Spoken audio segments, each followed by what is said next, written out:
So,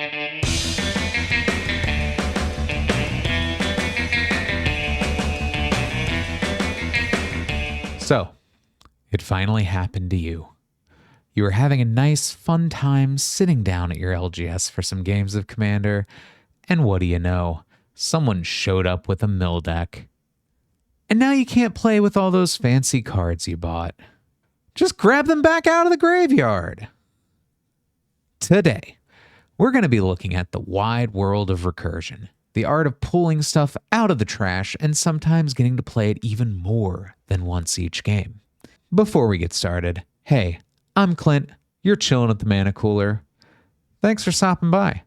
If you want to see more videos, hit the like and subscribe button. I really do appreciate it. But let's go ahead and get started. Does every deck need recursion? Well, that answer is complicated, and it really depends on what you are playing more than what your opponent's playing. Not every combo deck can function like Gave, which goes infinite with a ham sandwich. If there's a specific piece you need for your combo, or you have a few different but equally valid win cons, you may want to, depending on the board state, grab back certain things. Well, then recursion, that can be that final gotcha that ends the game. Similarly, some of the strongest decks to fight strategies like Mill are seemingly counterintuitive, like self-mill. If your opponent's really just speeding up your win con, then that works in your favor. If your deck is finely tuned and you're big on pulling out specific cards when you need it, the randomness of mill or a well-timed counterspell really can ruin your day sometimes. Alternatively, the most straightforward decks, something like Gruul, something big, something stompy, things where you just want to turn creatures sideways. They don't really care about how much gets milled from your deck, as there's always going to be another big stompy creature left in the deck that's going to let you finish the game, or at least remove the mill player in the process.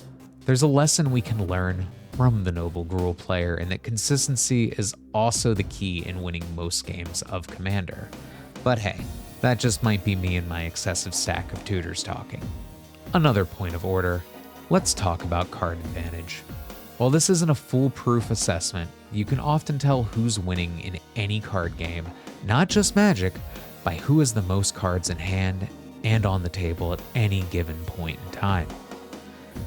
This is often why playing targeted removal without a way to generate advantage is often a losing proposition. Single target removal is effectively trading a card for another card, and while that is great for stalling in 1v1 until you eventually get to an advantageous board position, in a multiplayer format, it kind of falls by the wayside. Both mill and discard decks suffer from their best pieces being one-time use, or just targeting a single player. Really, the most dangerous thing that a mill player or discard player is going to do is introduce those permanents that make things repeatable. You'll see a River Churn Monument, Psychic Corrosion, or if we're looking at discard strats, a Kefka. If you see any of those things, just remove it as soon as you possibly can. One last thing when you're playing against mill decks is to keep in mind you're often not at risk of losing to combat. In a way, the mill player is actually doing you a favor. For everyone else at the table, your life starts at 40 or at 21 commander damage. For the mill players, it really does start at 92. Deck size, just like life totals, ends up being another resource.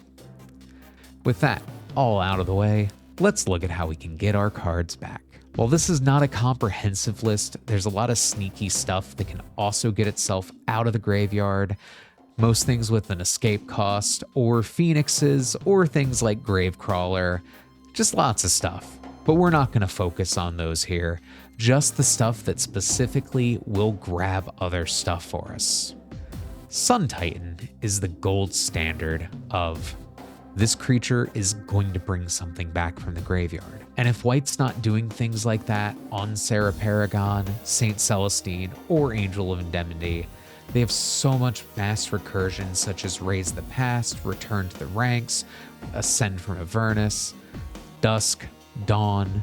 Of course, the color for Notorious for board wipes has the mass revival as well. You know what? I get it. You can't counter every single spell.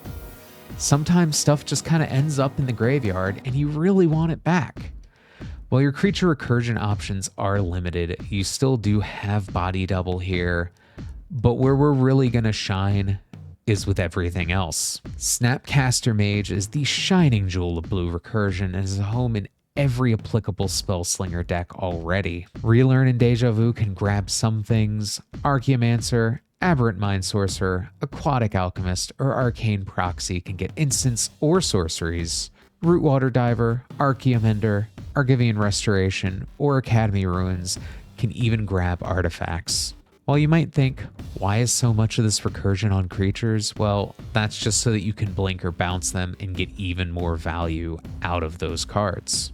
Yeah, you know, as long as what you're trying to get's a creature, Black has you covered. Reanimate, Animate Dead, Necromancy, Dread Return, or heck, even everything out of every graveyard with Rise of the Dark Realms. Keep that stinky Yawgmoth's Will in your bracket 4 and beyond decks. Or Takenuma, Abandoned Mire, can even grab a Planeswalker.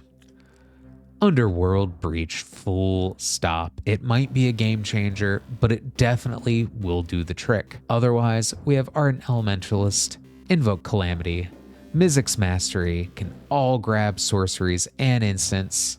There's also a lot of other cards that can give flashback, typically instants and sorceries. There are too many to name, so I won't try to name them all. But hey, here's flashback from Secrets of Strixhaven. What doesn't green get back? At least to your hand. Regrowth, Nature's Spiral, Noxious Revival, and Eternal Witness will grab anything. Druidic Ritual, Grapple with the Past, and Evolution Charm are also fairly slept on, if you ask me. I also want to take this as an opportunity to call out Exploration Brood Ship from Edge of Eternities as well. I recently dropped a video on Spacecraft to be aware of before Star Trek drops, and I've taken a shine to the card, and I really can't wait to see what Kirk and company do with it. We have some fun options here for artifacts like Scrap Trawler, but most require the permanent to hit the graveyard from the battlefield. There's quite a few creature recursion options too, but many cost a ton of mana and may be impractical, like Artisan of Kozilek, Dollhouse of Horrors, or Dino DNA. Crucible of Worlds is often utilized by decks throwing out their own lands, but will do double duty against mill decks. Speaking of lands, Eden, Seed of Sanctum's ability is pricey as well, but it will put permanents back in your hand. Utility lands are great. I'll keep this one brief. Corridor, Ghost Chieftain does an excellent job at bringing creatures back, but what's even better is Muldotha, the Gravetide, out of Sultai. Either ramp or reanimate to get Muldotha, and the graveyard becomes your own personal playground. Once again, this has not been a comprehensive list, but I just wanted to make this video to let you know that if you feel like you have been unfairly milled, while you are not entitled to financial compensation, there is still in fact hope for you to play your cards yet. Remember that your whole deck is in fact a resource, and identify what targets are priority for the removal and counters you do have. You do have options, and I believe in you. Thank you so much for watching this video. What are some of your favorite recursion options? Feel free to let me know in the comments below. Otherwise, feel free to like and subscribe to the channel. It really does help me out, and it'll keep you aware of when more content gets posted here. Do appreciate everyone that has been watching these videos, and you have a good one.